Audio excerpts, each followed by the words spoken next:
Well, guys, it's the next morning. It is currently 7:30. I've been up for about an hour. I woke up at like 3 a.m. because that was like 8 a.m. UK time. But then I managed to get back to sleep, which is brilliant. I'm just getting ready. I'm putting my gym kit on because I need to go down to the lobby and get a coffee. That's the only downside with this room. There's no tea or coffee making facilities in the room, which is really annoying because I just want to lay in bed.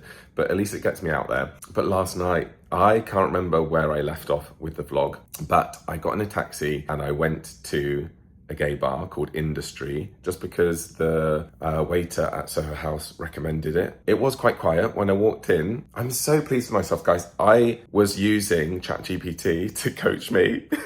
I honestly talk to ChatGPT like it's my therapist. I know AI is like killing the world, so maybe I shouldn't, but honestly, in that moment, it was so helpful. I was like, this is what I want to do. I feel very self-conscious about it. What shall I do? And ChatGPT was like, told me it was proud of me. But it was like, don't negotiate with yourself. When you get out of the Uber, you go straight in the bar, walk straight to the bar, order a drink, sit there for 20 minutes, and it gave me lots of reassurance and everything, which was what I needed in that moment because I just needed a pep talk from someone, even a robot. But I did it. I got out the taxi, couldn't see where it was. It was sort of like a non-marked entrance, but there was a drag queen outside. And so I went, excuse me, is this Industry? And she was like, yeah. And I was like, oh, great. So I walked in and immediately was like, oh my gosh, turn around, because it was empty. And I think in my mind, I wanted it to be like busy, but not rammed. Because if it was really busy, that would also put me off. But I walked in and there was maybe like 4 people on their own sat at the bar. And then there was a few groups of friends dotted around. But I was like, oh, it's so empty. But actually that was so good. So I went and sat on an empty stall at the bar. The bartender came over. I ordered a gin and tonic. It was 2 for 1. So he got me a second one. And I was on my phone a little bit. And then I was like trying to put my phone down and look around. And the bartender came and spoke to me. He was asking what I'm doing in New York. So I was saying, oh, this is like my first solo trip. And like, this is my worst nightmare. Sat in a bar by myself. And he was like, really? He was like, honestly, people do it all the time, especially in New York. Like, it's not weird. Like, it's just not a thing. And I think that's what I learned last night is that it's just not, like, I'm just so in my head about things like that mean nothing. Like, no one cares about me as much as I care about me. And we can all think that way, which I think is really helpful. Like, no one cares. No one's looking at me going, that's weird. And if they are doing that, then that's a them problem. That's not a me problem. So yeah, I did it, guys. I cannot believe that I did it. So anyway, I am thinking about what else I sort of want to achieve. Obviously, I want to do that a few more times until it becomes really comfortable. But it's not all bar related. So I was like, I find it really difficult to go into particularly fancy shops. You know, like a high-end clothing shop or a homeware showroom or furniture showroom or whatever. I will go, oh, I really want to go in and look at those. Or like an antique shop. I would love to go into an antique shop. But if it's empty, I will feel self-conscious. So my goal, I don't know if it's today or just over the next few days, when I want to go into a shop, I go in. Even if I don't buy anything, I don't want to be put off by it's quiet in there. What if someone comes and speaks to me and wants me to spend money? No, I don't need to spend money. I'm allowed to go into a shop and look around. So that's one thing. Another thing I would like to do today is ask a stranger to take a photo of me, which is also risky because I don't want someone to steal my phone, but I'll pick wisely. I'll pick someone who looks trustworthy and say, could you take a photo of me, please? Which makes me want to throw up. I'm going to do it. I'm going to do it.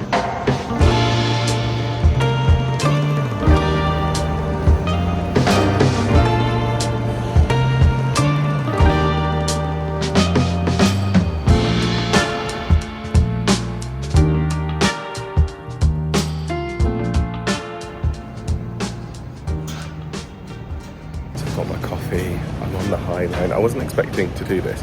I haven't even fully got ready for the day and haven't even put SPF on, which is annoying, but my feet just took me here. So anyway, gonna have a nice little walk, get my steps in and then head back to the hotel to get showered and ready.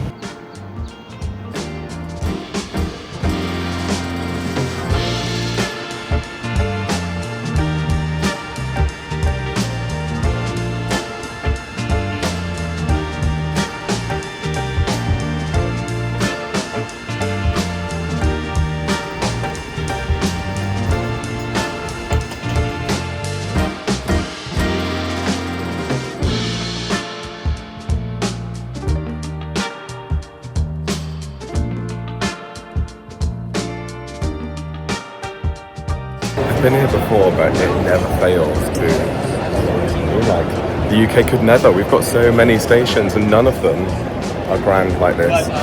I mean, actually, King's Cross and St Pancras, especially St Pancras, is stunning. However, I never go there. This is so nice. I've just come to eat my lunch in Union Square Park. So I've been to Sweet Greens, first time ever. This is a chicken pesto parm. I think it's like 500 calories, 38 grams of protein. It's very nice. It's got some spicy broccoli in it. Really, really good.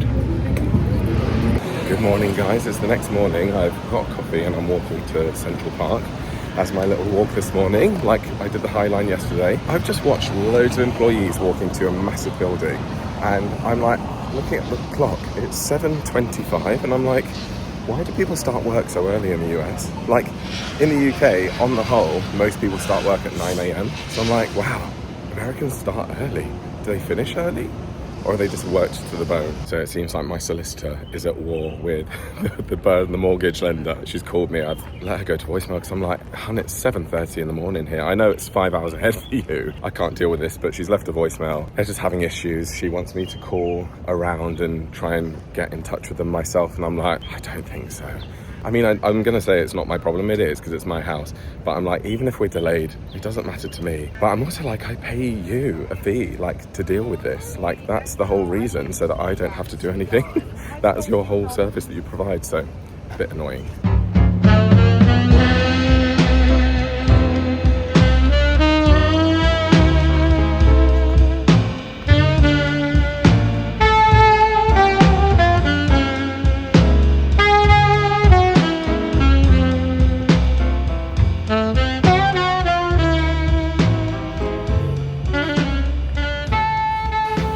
This is so me, even though I've just said this is not my problem.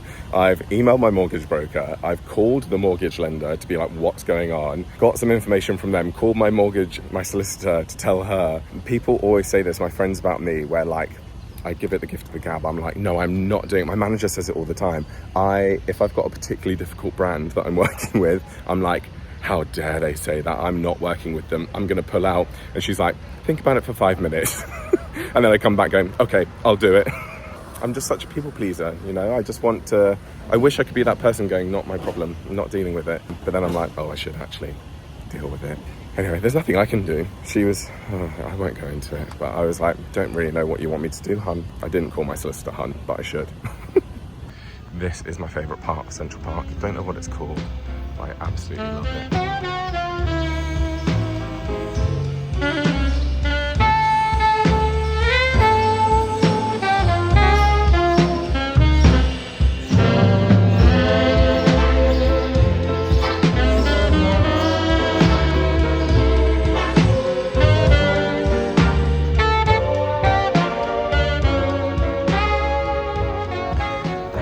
Go get a coffee from this cafe. Hello, squirrels. I've got a blueberry cake. Hello, bird. Do you want to share my cake? And a coffee. What a treat. Yesterday I did 30,000 steps. I brought my scales with me because I'm trying to be good-ish, he says, with cake. And I've lost weight overnight because I didn't really eat much yesterday, so I'm going to treat myself to this. And I'm going to the gym after this, so I need a bit of sugar. That's what I tell myself anyway, but I'm going to FaceTime my mum now.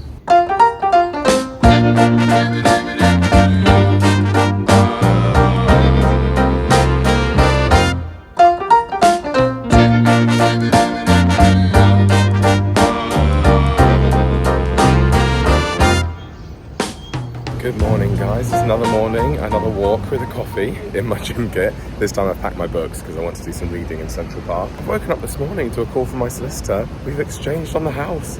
So I'm very, very pleased with that. For those of you who are wondering what does that mean if you're not from the UK, it just means the contracts have been signed. I'm now legally bound to buy the house. If I was to pull out, I will lose loads of money. If they were to pull out, they will... Actually, would they lose much money?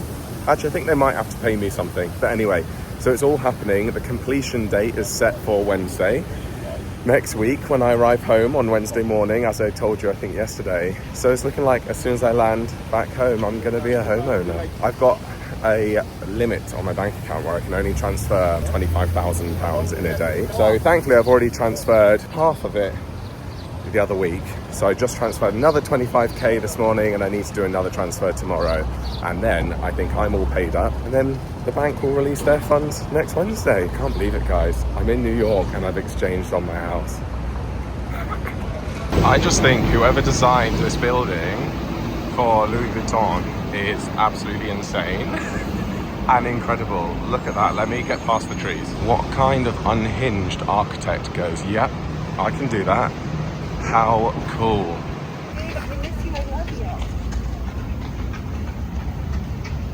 I have never been this far up Central Park. I've realised that in all the times I've come here, I've only done like a quarter of Central Park. So I've just done over half. And this is the Metropolitan Museum of Art, or Modern Art. Is this the MoMA? It's stunning. Wow. I'm not going to go in yet because I'm in a gym kit and I'm sweaty. I haven't showered yet today. I literally just came out for a coffee and a walk and to read my books. Yeah, I definitely want to come back here. Right guys, it's Saturday morning and I am actually, it's the afternoon, it's nearly 1 p.m. But I've arrived in Brooklyn. I've just been to McNally Books. I didn't buy one. I found one book that I kind of liked, but it was like $30. I was like, I'm not paying $30 for a book. I could get it for £10 in the UK, which is what, like $14 or something. So yeah, I'm not buying any books, but I'm just walking around. According to the internet, I'm coming up to Bedford Avenue, which I think is quite like a main place to go in Williamsburg. So I'm just going to have a stroll up and down there, and then I might head to Greenpoint and have a look around there. Yeah, we'll see. I've come to Whole Foods. I've got my favourite snack. These protein crisps that are made with chicken breast, egg whites and bone broth. So good. I've also gone for one of these. I've not had this before. Poppy, which is like a cherry limeade drink. I've come into a very cool place called Artists and Fleece, and it's just a market with independent sellers. I'm looking for some jewellery at the minute and I think I found the perfect thing. Yes. Well, that's perfect. I found the perfect necklace, although I didn't know how to put it on. I was like, can I try this on? And she's like, yeah. And then I was like, I actually don't know how to put it on, and I was too embarrassed to ask her for her help. So I was just like, yeah, I'll get that. But it was like $50, which is perfect. So I've wanted to get a necklace, my first ever, because I love bracelets, but I've never worn a necklace. But finding like a jewelry shop in New York, I'm like, they're either super, super high end or really, really like dirt cheap. And I'm like, I wanted something mid-ground. And that feels really like artisan, whatever. Feels very independent boutique. Love it. I just realized that I did go in that market back in 2018 when I first came to New York, and I've been to this. This is Smorgasbord, which is a food festival. I think it happens every Saturday. And I went in there and I had some food, and so I'm gonna see if I can go in. I can't remember if you have to pay to get in or if you can just go in and walk around. So if you have to pay, I can't be bothered. But if not, I might go and grab some lunch in there. How cool. Yeah, it's free to come in. Oh, what am I going to eat? There's so many options. Look at the view of Manhattan over there. How amazing. I'm torn between getting a lobster roll or a chicken bao bun. I mean, neither of them are very New Yorkie foods. Yeah, I'm not sure. Oh, I've got decision fatigue, guys. I've been here too many days on my own where I've had to make all the decisions, which is good and the point of coming. But I've hit the point now, this is day 5, and I'm like, I've made too many decisions. I just want someone else to make decisions for me. Right, I'm gonna go sit down. Look at that view over there. Let me find a bench all on my own. I'm very proud of myself, guys, because I've gone for something that I've never had before. So this is inari, hang on. So this is inari. I don't know what it's made out of, but that's spicy shrimp. I've got a chipotle chicken one and another different chicken one. And then this is a sweet dessert filled with ube, which is, I think, a Filipino fruit, which I love ube, but I've never tried this before. But yeah, I feel very proud of myself. I know it's pathetic, but I'm just learning that I can do anything that I want. So I think that's made of egg, filled with rice, and then a nice meaty topping. Very good. I'm so proud of me. I am getting used to it, and everyone said that you will love it and you won't want to travel with anyone else. And whilst I'm not fully there yet, I am like, oh, I could see how I want to do one of these trips like once a year at least. Although I'm doing another one soon. I'm going to LA in a month. Sorry, I think I've got food around my mouth. Gross. Yeah, I'm going to LA in a month because my best friend's getting married and she lives in San Francisco. So I'm going to be going to LA for a few days and then go to San Francisco, which I've learned in this trip. When I've told some people, they're like, don't call it San Fran. People from San Francisco hate people calling it San Fran. They call it SF, which I think sounds a bit ridiculous. Sounds a bit pretentious. But anyway, going to San Fran, then back to LA for a couple of days and then fly home. So I've got another solo trip coming up. That inari, oh, delicious, stunning. And this taiyaki, let's break it in half so it's shaped like a fish. Oh, purple ube. Oh, we don't want to say cream because it's not even cream. Let's give it a go. It's not quite as sweet as I would like it to be. I like it. I should have got the custard one. I wanted the custard one and I was like, no, let's do ube. Because it's not new to me. I have had ube ice cream before, love it. But still wanted to try something a bit different. Nice though. This is very cool. The Second City, like world famous improv group. I wonder if this is, because isn't the Second City normally in Chicago? This must be like the New York one. How cool. What's on? July 10th? Is that today? No, it's July 11th. How cool. Oh, I should have definitely come and seen something. There is one on tonight at 8 p.m, but I'm going to see Schmigadoon on Broadway tonight, so maybe I can see if there's something on Monday. So I've left Williamsburg, and I just looked and it was an hour's walk to Dumbo, which is where Brooklyn Bridge is, and then I can walk over there and be back in Manhattan. I was like, I'm going to do that. So I'm literally walking through like the non-touristy, non-hipster part of Brooklyn, and like basically the real Brooklyn. And it's so nice to do something like, there are no tourists here. This is just where people live, and I love that. This is what this trip is all about, is doing just normal things. I know some of you watching, I think I said this at some point of vlogging, maybe it was in another video, but like the point of this trip, some of you will watch this and go, you didn't do it, you didn't go to Ground Zero, you didn't do this, you didn't do that. And I'm like, well, I've done all of that. I've seen the Statue of Liberty many a time. I don't want to see it again. And actually I met up with, I don't know if I told you or vlogged, I might have done, Luke Bateman, who's another book creator, and we met up, we went for dinner.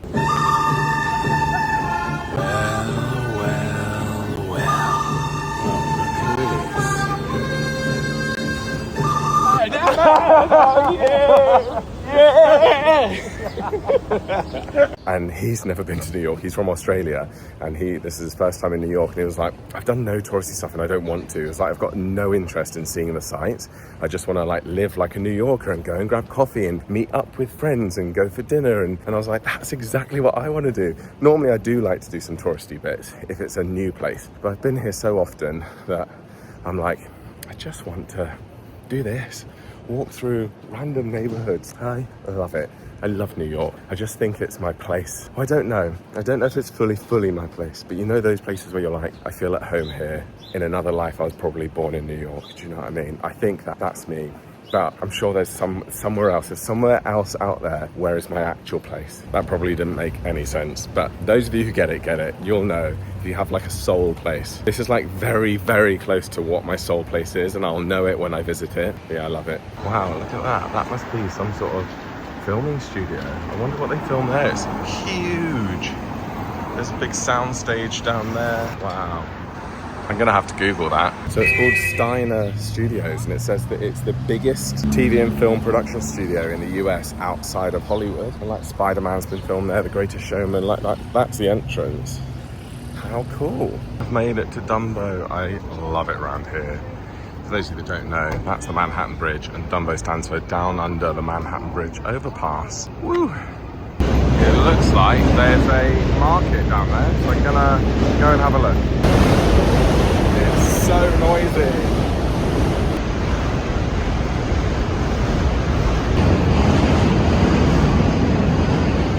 So this, where everyone's gathering, is the big photo moment. This is what everyone's trying to get a photo with. Isn't that stunning? And this very cool, like crockery shop. Look at these. This is a plate, like lined paper. How nice. These are stunning. New York mugs. Oh, I love it. This is perfect for finding things for my house. I really like these plates, like decorative plates. Look, that's just what I filmed and showed you. Nice. What a cool shop. I don't know what it's called, that's it. I bought a couple of bits. one present, one thing for me. I would have bought so much more, but I can't take it on the plane home. Well, technically I can. I'm allowed 3 massive suitcases because I'm bougie flying back first class. Can't believe it. But I only have 1 suitcase, so I'd need to buy a couple more. And I'm not going to do that. And it would all smash, probably.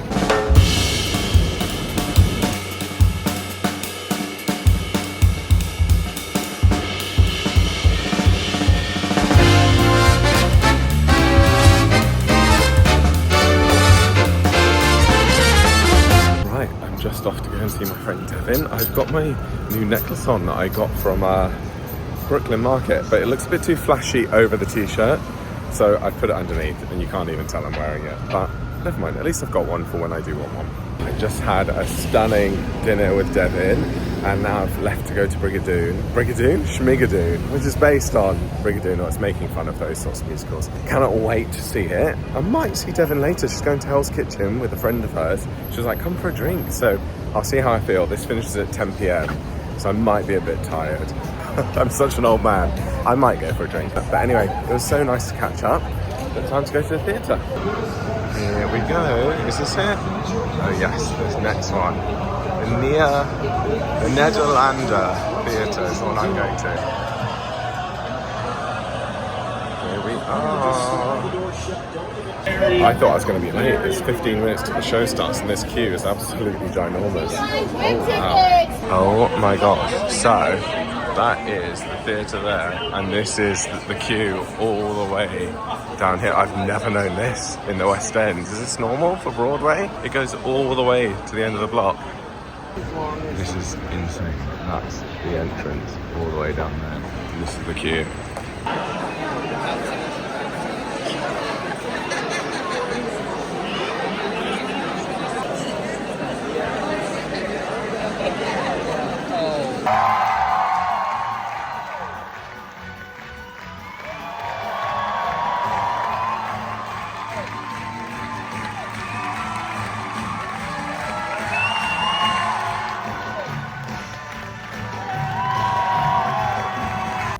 Debrief about the theatre with you when I'm back, but I was like, I want to go back to my hotel and I've got a Coke Zero, but the trouble is in America, the chocolate's not great, I'm sorry, but the only good chocolate is put behind cabinets like Ghirardelli. I don't want M&M's, I don't want Reese's, I don't want Hershey's, it's all dirt. I want Ghirardelli, I want the nice stuff, but it's all locked away and I'm too embarrassed to ask him to open it for me because that's embarrassing.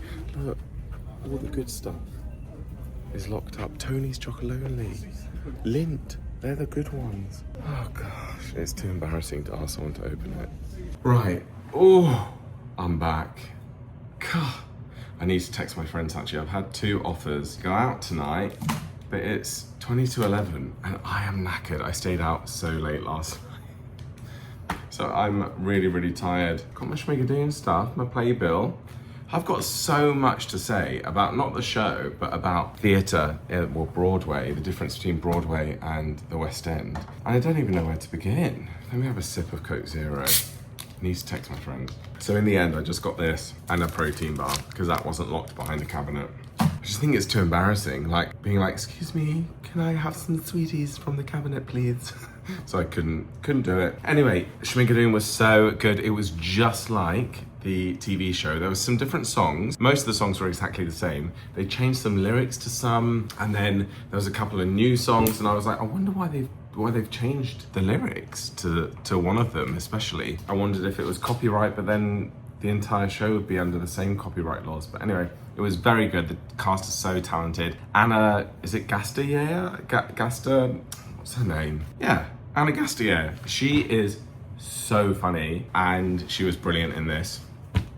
So firstly, as you saw, the queue to get in was absolutely insane, and I don't know if that's normal for Broadway, but it was like 15 minutes before the show was starting, and it was the entire block, and it went down very quickly, but it just shows how efficient they are. However, it was the same at the interval, where the toilet, for the men's toilets, I had to go down. So it was on the middle level and there was only men's toilets on one level, which is weird because basically I'm invested in this, guys, because I used to work at a West End theatre as an usher. So I'm always looking at how these things work. And there's one men's toilet on the middle floor. So I came down and he was like, no, the queue goes back. And it went all the way down into the stalls, or I think you guys call it the orchestra, don't you? All the way down, like it was literally about 50 to 70 men long, which I've never known before. And I was like, wow, this is awful that a theatre this big only has one toilet for men and women. However, the people behind me were American and they were saying to each other, like, I've never known it this bad, this is terrible.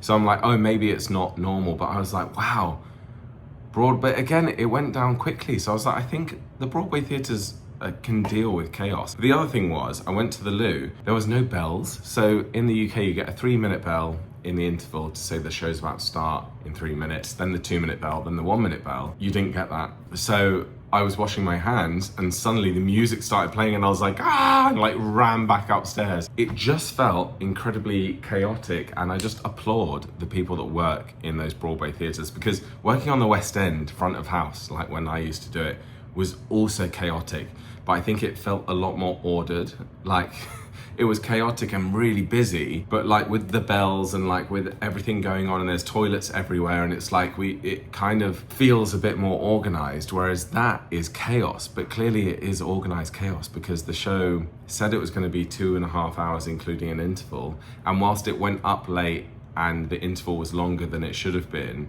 it still was in 2.5 hours. So they obviously allow for that. Anyway, sorry, I know that's really boring. It's just the way my brain works. But the other thing is, firstly, Playbill, this is free. In the UK, you get a program and you have to pay like 4, 5, sometimes £10 for it, but this is free, which is nice. So I really like that. A drink, I got basically an Aperol Spritz. It was $40, which is like £32 or something, ridiculous. But it came in this cup, like obviously like a souvenir cup, which is nice, but I'm like, can it not just be cheaper and you not give me the souvenir cup? Because I actually don't want the souvenir cup, but there was no option not to get it. Anyway, but quite nice, I can take it home. And then the main thing is the audiences, and I've always known the American and British audiences are different. Like it's very well known in the UK that in America, Americans give standing ovations for everyone, no matter what the show was like. If it was terrible, they still give like Americans give standing ovations for everything. In the UK, traditionally, it would be standing ovations are very hard to get. Always round of applause at the end of a show, obviously, but standing ovation is reserved for like the most exquisite theatre in the world. Like to get a standing ovation from a British audience is like, oh my gosh. And it's well known that to get a standing ovation from an American audience is like, yeah, that's just what Americans do. So it's not hard to get a standing ovation in the US. However, there's been articles, and you can Google this if you like British actors talking about it in the press, about how like British audiences are becoming more Americanized, where now there are more standing ovations happening gradually, which I think is sad. It's lovely to give a standing ovation, but I think it is nice to reserve for the cast. And this is what lots of actors have said in interviews, of saying like, it's when a British audience gives a standing ovation, you know that you've done an absolutely incredible job. Whereas in America, it's like, oh, they've given a standing ovation, which is just as common as a round of applause. So that was mental. Like before the curtain had even come up, people were like on their feet. And I was like, no, this show was good. It was really good, but it wasn't like a British standing ovation worthy. But anyway, I still stood up and clapped them. And then the other thing is noise. So like American audiences are so loud to like whoop and cheer and clap, like at all sorts. Like people would enter and people were screaming, going, ah! And I was like, oh, they must be really famous. And I just don't know who they are. In the interval, I looked and I was like, oh, they're not famous. They're just, every time a new person comes on in the first half of the play, people are whooping and cheering, and I'm like, oh wow. The most you get in the UK is at the end, and maybe a whoop, maybe like a woo. That's it, but not during the show. And like there were multiple times, like there was just a lot of clapping during scenes, which is not a bad thing or a good thing. It's just a thing I've noticed, that it's like a lot more engaging between the audience and the cast on stage. But I had a really fun night. It was really, really nice. It was a really nice show, and I'm gonna keep these as little memorabilia for my time here. I'm so tired now. I really wanted to go out, but I just don't think I can, especially now I'm in my hotel room. I think I just want to go to sleep. Anyway, over and out. I'm just getting ready to head out. It's just gone 2 p.m. Been out walking in the morning. This is the necklace I bought the other day, by the way, yesterday in Brooklyn. I don't know whether it's too showy to wear it over your t-shirt, but then if you do that, you don't really see it apart from on your neck. So I don't know, what do you guys think? I'm not used to wearing necklaces. Anyway, yeah, I've just been walking around this morning. I haven't vlogged any of it. I went to a flea market. It was lovely, but wanted some time just to myself off camera. But I'm now like, oh, what shall I do? And I want to go and sit outside. It's really hot and sunny today.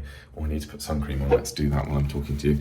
I'm sort of also doing my hair. That was what I wanted to talk to you about. Just been blow drying it to get it into the right shape. I also think just since the breakup, I've been heavily investing in myself, like emotionally, mentally, and physically, and just little things like wearing a necklace that I've never done before, growing my hair out, having a new hairstyle, and now with that I'm using so many different sorts of hair care products. I'm styling it differently with a hairdryer and a brush, which I've never done before, and they're all just silly like little things, but it's really helped to have a new routine that is nothing to do with my old life. Like, is that weird? Like, I just feel like when I'm doing stuff that is like not been touched by previous Joel in this previous life, it really helps because it's like, oh, this is all me, and like there are no memories attached to it. Like, even if it's as pathetic as like the shampoo I now use is a brand new shampoo that I've never used before, it just feels like I'm curating and creating a brand new life, which is nice, even though on the surface of things it probably just looks like the same old Joel. But it's also nice seeing you guys comment about saying like, oh, we've got the old Joel back. Like, feels like you guys have missed me like over the last 4 years, even though I've still been here, but clearly maybe I've not been my full self over the last few years. But I've just seen so many comments between Instagram, but mainly on YouTube, because you guys see more of my life, being like, we love seeing the old Joel back. And I'm like, oh, I didn't realize the old Joel had gone anywhere. But yeah, thanks. What do we think to this? It's new. Is that parting too far up? I don't know. But what I've realized, having longer hair, you can't be too precious. Like, it might look a bit weird right now, but give it an hour in the wind and touching it, and that's why I like to touch my hair. Lots of people tell me stop touching my hair, and I'm like, don't tell me what I can and can't do to my hair. But when you sort of get it, it gets all swoopy and like natural and tousled, which I love. Anyway, yeah, I bought this t-shirt from H&M. It's a cropped t-shirt. Let me see if I can show you. Let me prop you against my mouthwash. I forgot to bring my tripod with me. But I got these jean shorts from Levi's when I was in Florida, and cropped t-shirts are very in right now, and I absolutely love them. I've just bought a whole load of cropped vests and cropped t-shirts. I really like it, so I'm gonna head out like this, go and find an outdoor bar. I would love an Aperol Spritz. I don't know whether to take a book with me or not, but I don't really want to take a bag. Don't know. We'll work it out. Good morning, guys. It is my last morning. I fly home today at 5:50 in the evening. It's currently 9:40. No, it's not, 8:40. And I've got my last coffee, just had a cookie, my last NYC cookie in Central Park. I've loved this routine, guys. It's so nice. I haven't come to Central Park every day, probably about 4 of the 7 mornings, I reckon. The rest of the time I've been like on Chelsea High Line or just having a walk around the city in general. I've absolutely loved coming to Central Park, and I've realized that every time I've been here in the past, I've only ever done like a quarter of Central Park. So one of the days I actually walked around the entire thing pretty much, and I was like, wow, it's so much bigger than I thought. It's also strange because I don't know where I'm walking, by the way. I'm just trying to get away from people because it's embarrassing vlogging. It's also weird being like, oh my gosh, I pick up my keys to my house tomorrow. I just can't, like, it honestly cannot believe it. Like, in my mind, it's like, oh no, that's not happening tomorrow. And I'm like, yes, it is. I land at 6 a.m. and I think in the afternoon, I'll be going to pick up my keys to my brand new house to start my new chapter. And this trip has felt so good. This trip was a challenge to myself to travel alone, to be okay by myself, to make decisions, to not wait for anyone's permission to do anything or to, do you know what I mean? Because I think I'm sort of like, I could have been, oh, well, I'll go to New York, but when I've got a new partner, or like, oh, I'll go to New York with my family or with my friends. And I'm like, you don't need anyone's permission, Joel, just go by yourself. So that's what this trip has been about. And I've put some pressure on myself this trip, I think, in order to like leave the old Joel behind. And when I land back from New York, it's a new Joel for the second half of the year, because we're just into July now. So basically we've had 6 months and the breakup has been 6 months. And it's like when I come home, it's a new me, fresh start.